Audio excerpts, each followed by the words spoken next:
Hello YouTube family, કેમ છો? I hope કે તમે બધા બહુ મજામાં હશો. તો સ્વાગત છે તમારું મારા નવા વ્લોગમાં. તો ફ્રેન્ડ્સ, હું છું અત્યારે ઓફિસે અને ઓફિસમાં પડ્યો છે ટી બ્રેક, તમે જોઈ શકો છો. તો હું જવાની છું ટી બ્રેકમાં ચપ્પલ લેવા, કેમ કે મારા ચપ્પલ તૂટી ગયા છે. તો હું જઈશ અને હા, તમે આગળ વ્લોગમાં હું બતાવીશ કે હું ચપ્પલ ક્યાંથી લઉં છું અને કેવા લઉં છું, તે આગળ હું તમને બતાવીશ. તો તમે વ્લોગમાં બી કન્ટિન્યુ રહેજો. Thank you. ત્યાર પછી આવી ગઈ ઓફિસમાં ચા. તો અહીંયા હું ચા પીઉં છું, તમે જોઈ શકો છો. તો ચલો ચા પીને આપણે લોકો જઈએ ચપ્પલ લેવા.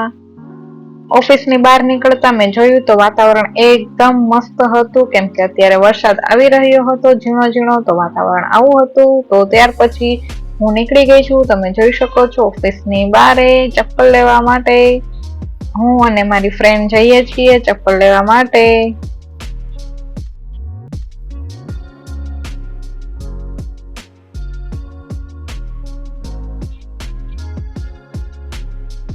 વરસાદના લીધે પાણી ભરાઈ ગયું છે. તો બહાદુરભાઈ છે પાણી કાઢે છે, તમે જોઈ શકો છો કેટલું બધું પાણી ભરાઈ ગયું છે.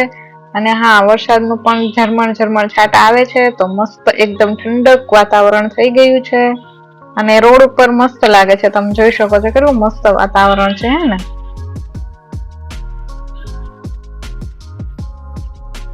તો ચાલો પહોંચી ગયા છીએ અમે ચપ્પલ લેવા, તમે જોઈ શકો છો.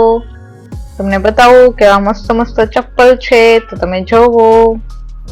જો અહીંયા શૂઝ નું છે અને અહીંયા બીજું બધું ચપ્પલ નું છે. અહીંયા પણ શૂઝ છે, અહીંયા પણ ચપ્પલ છે.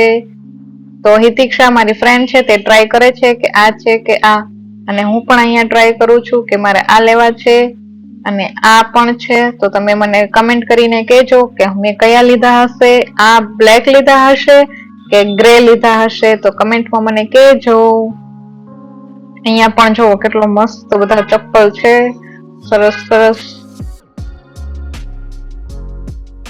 તો બસ હું બે ચપ્પલ પહેરી અને રેમ્પ વોક કરતી હતી કે કયા સરસ લાગે. તમે પણ મને કહેજો કયા સરસ લાગતા હતા, બ્લેક કે ગ્રે. અને હા, અહીંયા પણ મેં ચપ્પલ લઈ લીધા છે, તમે જોઈ શકો છો. વરસાદ તો ઝીણો ઝીણો ચાલુ જ છે.